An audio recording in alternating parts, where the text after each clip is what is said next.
El 90% dels professors espanyols asseguren que viuen situacions de risc de violència a dins les escoles. Baralles, insults, vexacions, vandalisme i fins i tot assetjament a través de les xarxes socials.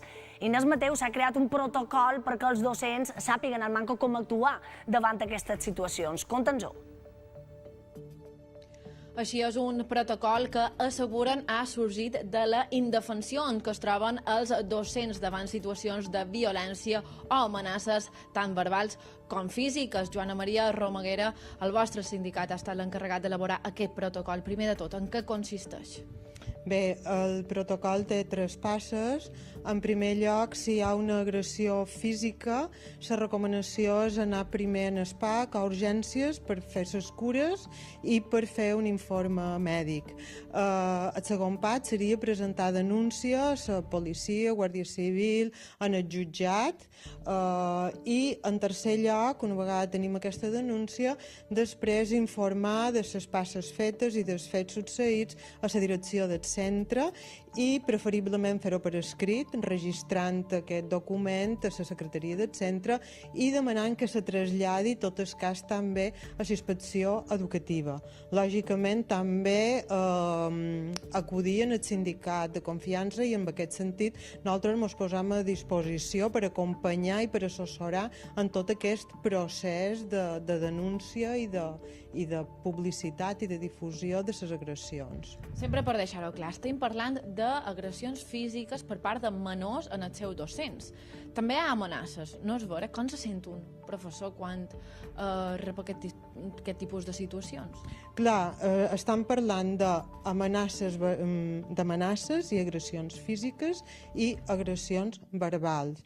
Clar, això té una repercussió molt forta emocionalment. No és només, per exemple, el mal físic que te fan, sinó que emocionalment desequilibra molt i té unes conseqüències negatives fins i tot pels alumnes i per normal funcionament, un desgast i mos pot dur a situacions d'estrès, de baixes, etc. Quin empara jurídic tenen els docents davant d'aquestes situacions?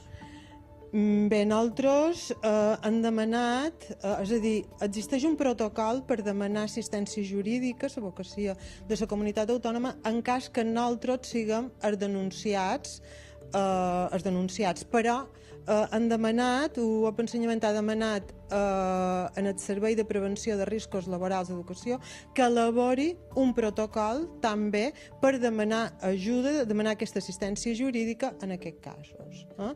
També hi ha amenaces de pares? Sí, clar. Hi ha amenaces i hi ha agressions de pares, no només d'alumnes. Nosaltres això va referit tant a qualsevol persona que a l'àmbit escolar tingui un d'aquests comportaments en nosaltres. Com ha d'actuar el centre davant d'aquestes situacions? Home, el centre davant d'aquestes situacions ha de fer costat totalment i acompanyar aquesta persona.